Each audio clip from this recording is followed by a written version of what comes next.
Hi everybody, welcome to Shell Lectures. So in this video, we'll be dealing with future continuous tense, its usage and the format of verbs in the tense. So first let us look into the usage of future continuous tense.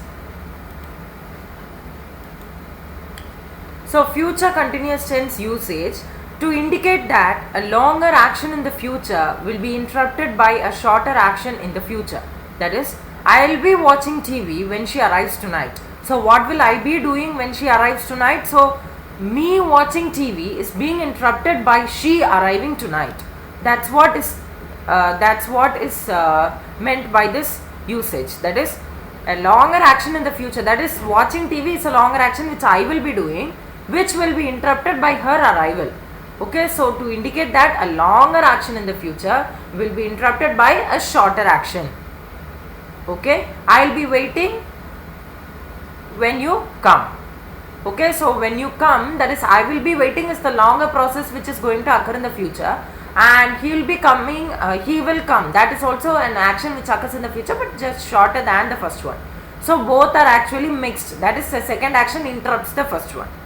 Now we talk about the second one to talk about something that will happen if everything happens as we expect.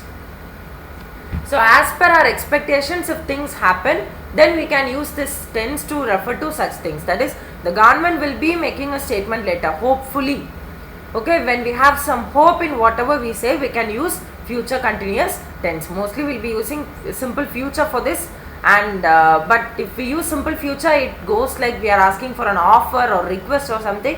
But if we use future continuous, it's very obvious that we are just hoping for better things to happen in the future.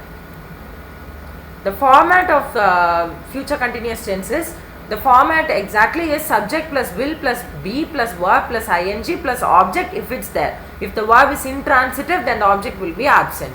So here the subject refers to any noun or any pronoun. Okay, he, she, it, I, we, you, they, all the pronouns along with all the nouns pertaining to those pronouns with will, be, verb in the first form plus ing.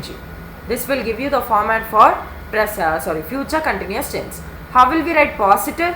We just write the pronoun, or we write the noun pertaining to that. For example, Raju or Sheila, the dog. Okay, so we write the nouns instead of that, and then we'll be writing will be watching TV when she arrives tonight. Okay, so the same thing, positive. And if it's negative, we just add a not in between will and be. Okay, so it will become they will not be watching TV when he arrives tonight. And short form of will not is won't. It's not willn't. Okay, it's won't, as given here. It's won't. It's won't.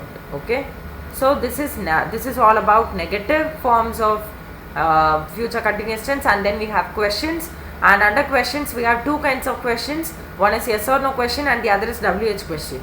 Yes or no question is one which demands the answer yes or no. Here the question is, will you or we or they or he or she or it be watching TV when he arrives tonight? So they will be answering either yes or no, right? So this is an yes or no question. So the format is writing will at first, then the subject, that is the noun or the pronoun, plus be plus verb plus ing plus object.